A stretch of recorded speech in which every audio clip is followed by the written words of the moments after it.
आज आहे गुढीपाडवा, तर सर्वात अगोदर तुम्हा सर्वांना गुढीपाडव्याच्या खूप खूप शुभेच्छा. हे नवीन मराठी वर्ष तुम्हाला सुख, समृद्धी, आनंदी आणि भरभराटीचा जावो हीच माझी ईश्वरचरणी प्रार्थना आहे. त्यानंतर मस्त इकडे आज सकाळी सकाळी साडी नेसून मी तयार झाली होती आणि आता पुढचे कामं आवरायचे होते. तर सर्वात अगोदर म्हटलं दारापुढे रांगोळी टाकून घ्यावी. तर इकडे छोटीशीच मस्त रांगोळी टाकून घेतली. मला तर तशी रांगोळी टाकायला खूप जास्त आवडते, पण ह्या प्रेग्नेन्सीमुळे मला जास्त वेळ बसता येत नाही. तर मग छोटी का होईना पण इकडे मस्त छान अशी रांगोळी टाकून घेतली. रांगोळी टाकून झाल्यानंतर लगेच श्रीजाच्या पप्पांनी इकडे गुढी उभारायला घेतली.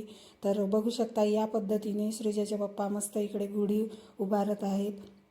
आणि सणाच्या दिवशी काम करायचा उत्साह काहीतरी वेगळाच असतो. तर इकडे मस्त छान अशी गुढी पण उभारून झाली होती आणि दारापुढे तोरण लावायचं होतं, तर ते पण श्रीजाचे पप्पा इकडे लावून घेत होते.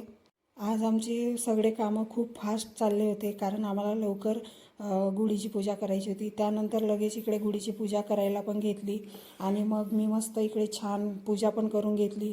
आणि पाडव्याचा फुल व्लॉग मी चॅनलवर अपलोड केलेला आहे, तर आपल्या चॅनलवर जाऊन नक्की एकदा तुम्ही बघा. त्याच्यामध्ये सगळं डिटेलमध्ये मी शेअर केलेलं आहे तुमच्यासोबत. मग माझी इकडे गुढीची पूजा पण आवरली होती. त्यानंतर काही मस्त असे फोटोज काढले आणि आज जेवणामध्ये पुरणपोळी, कटाची आमटी, भात, गुळवणी, पापड्या आणि भजे असा बेत केला होता. तर चला मग व्हिडिओ इथंच एंड करते. चॅनलवर नवीन असाल तर चॅनलला सबस्क्राईब करा, मला फॉलो करा, व्हिडिओ आवडल्यास व्हिडिओला लाईक करा. परत भेटूया अशाच एका नवीन व्हिडिओसहित. तोपर्यंत सगळ्यांना बाय.